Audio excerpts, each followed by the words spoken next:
그런데 열방센터를 운영하는 인터콥이 당국의 연락을 피하는 정도가 아니라 아예 행적을 조작하도록 지시한 정황이 확인됐습니다. 바로 제주의 관광지에서 사용하는 제주 안심 코드의 사진을 조직적으로 사용하게 했다는 건데요. 김찬년 기자가 취재했습니다. 연말연시 특별 방역 대책이 시작된 지난달 24일, 개신교 선교단체인 인터콥 신도들에게 이메일 한 통이 도착합니다. 발신인은 인터콥 서울, BTJ 열방센터를 운영하는 인터콥 서울본부 관계자로 추정됩니다. BTJ 열방센터 참석 시 필독이라는 지시사항, 1번은 제주 안심코드라는 어플리케이션을 다운받으라는 겁니다. 확진자의 동선을 추적하기 위해 제주도에서 운영하는 전자 출입 명부인데 관광지 같은 특정 장소의 QR코드를 찍으면 방문 사실이 인증되는 방식입니다. 이 앱을 이용해 실제로는 경북 상주 열방센터에 있으면서 그 기간 제주도에 방문한 것처럼 휴대전화 위치 정보를 조작하라는 겁니다.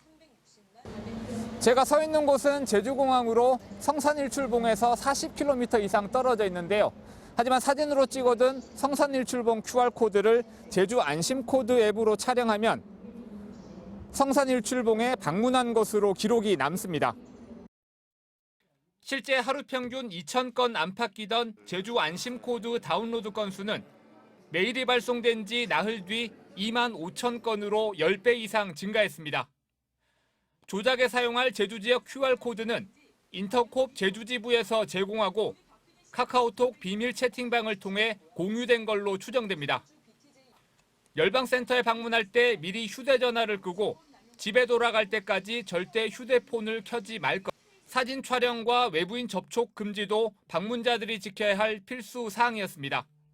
장소를 이동했을 때에 문제점이 있는 건 사실입니다. 그런데 그 문제점을 보완하기 위해서 우리 제주 안심코드 GPS 기능을 지금 보완을 할 예정이고요.